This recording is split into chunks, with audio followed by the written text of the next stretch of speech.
अच्छा जी, data communication के elements में हमने पढ़ा था जी प्रोटोकॉल। प्रोटोकॉल हमारे पास क्या होता है, ये इसका दूसरा मतलब है हमारे पास रूल। तो ये वो रूल्स होते हैं जो डेटा कम्युनिकेशन में, एक डेटा एक जगह से दूसरी जगह ट्रांसफ़र करने में या मैसेज एक जगह से दूसरी जगह नेटवर्किंग में सेंड करने में जो रूल्स होते हैं, जो फ़िल्टर करते हैं, मतलब वो रूल्स जिनकी बेसिस पे हमारे पास डेटा एक जगह से दूसरी जगह ट्रांसफ़र होता है, वो रूल्स हमारे पास प्रोटोकॉल होते हैं। अब प्रोटोकॉल ये देखते हैं कि कौन सा डेटा कब कहाँ सेंड करना है, और इसके की एलिमेंट्स हमारे पास हैं सिंटैक्स, सिमेंटिक्स एंड टाइमिंग। अच्छा जी, और उसके बाद हमारे पास आ जाते हैं प्रोटोकॉल के कौन कौन से एलिमेंट्स हैं। जैसे कि मैंने पहले बताया, प्रोटोकॉल के तीन एलिमेंट्स हैं, सिंटैक्स, सिमेंटिक्स, टाइमिंग। सिंटैक्स हमारे पास क्या होता है, बेसिक डिफरेंस हम सिंटैक्स और सिमेंटिक्स के दरम्यान का मैं बता देती हूँ। सिंटैक्स स्ट्रक्चर है, यानी कि लफ्ज़ कितने हैं, तस्वीरें कितनी हैं, तस्वीर में कलर कौन कौन से हैं, ठीक।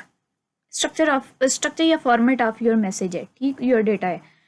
सिमेंटिक्स क्या है कि वो है किस तरह के कलर्स हैं, कितनी साइज़ के हैं, लफ्स हैं, लफ्स किस फ्लो में चल रहे हैं, कितना लंबा मैसेज है। सिंटैक्स क्या है, वो स्ट्रक्चर है, और सिमेंटिक्स क्या है, क्वालिटी है। अब डिटेल में हम देखते हैं सिंटैक्स क्या है, स्ट्रक्चर और फॉर्मेट ऑफ डेटा। जैसे कि मैंने पहले बताया, ये आपके डेटा का फॉर्मेट है कि आपका डेटा नंबर्स में, ऑडियो में, वीडियो में, MP3, MP4 कुछ भी है।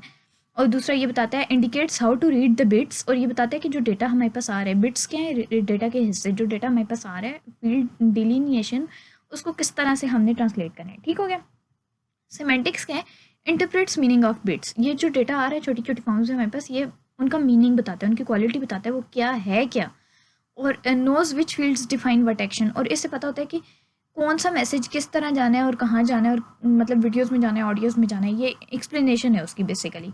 टाइमिंग क्या है, टाइमिंग में ये देखते हैं, नाम से ही पता चल जाता है, ये देखता है कि कौन सा डेटा कब और कहाँ सेंड करना है, इसके साथ साथ कितनी स्पीड पे सेंड करना है, कितने टाइम के अंदर अंदर हर हाल में सेंड करना है। और स्टैंडर्ड्स क्या होते हैं, यानी कि वो म्यार जिन पे पूरा उतरना ज़रूरी है। वो रूल्स बाय फैक्ट नहीं चलते, या डिफैक्टो नहीं होते, डी जोर होते हैं। बाय फैक्ट नहीं चलती, यानी कि सच है, मतलब हम हक सच पे हैं तो हमारा ये डेटा चलेगा ही चलेगा, नहीं। बाय लॉ है, स्पेसिफिक लॉज होते हैं, स्पेसिफिक प्रोटोकॉल्स होते हैं, उन प्रोटोकॉल्स पे हमारे डेटा का उतरना पूरा ज़रूरी है, तब ही जाके हमारा जो डेटा है वो उसे हम दूसरी डिवाइसेस को कन्वे कर सकते हैं। जैसे कि व्हाट्सएप का है लॉ बना हुआ है जी, अभी तो अपडेट हो गया कि 30 से ज़्यादा आप तस्वीरें टाइम पे नहीं भेज सकते, तो आप नहीं भेज सकते हो। It's the choice of WhatsApp, it's law of WhatsApp. Fact ये है कि 100 तस्वीरें भी अगर हम भेज दें, 30-30 अलग करके जो भेजेंगे, 100 अलग अलग करके भेज दें, तो कोई इशू तो नहीं है।